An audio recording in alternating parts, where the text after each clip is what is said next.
Hello hello good morning के छ खबर। बिहानको चाहिँ करिब 6:30 बजेको छ है। बाहिरको माहौल यस्तो देखिएको छ, एकदमै सफा छ यो माहौल चाहिँ। अनि यतापट्टि पुरै समुद्रहरू देख्न सक्नुहुन्छ भने, अनि अर्कोतिर चाहिँ यसरी घरहरू अनि समुद्री सतह रहेको छ। बाहिरपट्टि चाहिँ यो फुनेहरू यहाँबाट चाहिँ लाग्ने ठाउँ रहेको छ। अगाडिपट्टि म तपाईँलाई देखाउन चाहन्छु। दृश्य चाहिँ यस्तो रहेको छ है, यता देख्न सक्नुहुन्छ। यता पुरै यो समुद्रमा चल्ने पानी जहाजहरू, साना साना पानी जहाजहरू रहेका छन् भने अगाडिपट्टिको बाटो चाहिँ यस्तो रहेको छ। म चाहिँ यही पेटीबाट हिँडिरहेको छु। आज बिदाको समय, अलिकति यो समयलाई सदुपयोग गरौँ भन्ने मनसायले यो बाटोमा हिँडिरहेको छु। तपाईहरू कहाँ हुनुहुन्छ, के कस्तो छ?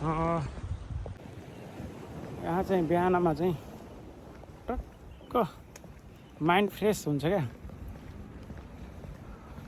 यतापट्टि आज पुरै पानी पर्ला पर्ला जस्तो लागिरहेको छ है। हिजो अस्ति 2-3 दिन भयो पानी चाहिँ एकदमै परिरहेको छ र आज चाहिँ अलिकति मौसम हेर्दाखेरि चाहिँ सफा होला जस्तो देखिन्छ। मौसम चाहिँ जस दिनदिनै पानी पर्यो भने चाहिँ अलि मजा आउँदैन। कहिलेकाहीँ चट्ट घाम लाग्नु, कहिलेकाहीँ पानी पर्नु, त्यो चाहिँ गऱ्यो भने चाहिँ टक्क काम गर्न पनि सजिलो है, घुमफिर गर्न पनि सजिलो हुन्छ। अनि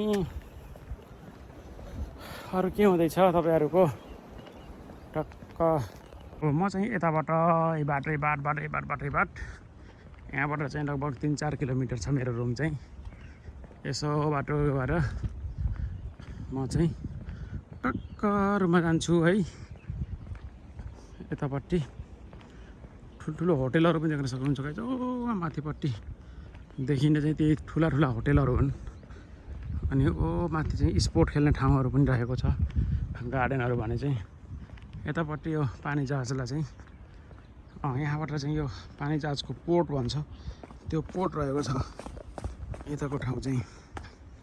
बिहानमा चाहिँ एकदमै आवाज छैन है। बिहान चाहिँ एकदमै सुनसान छ, न हल्ला छ न खल्ला छ, टक्क कि एकदमै सुनसान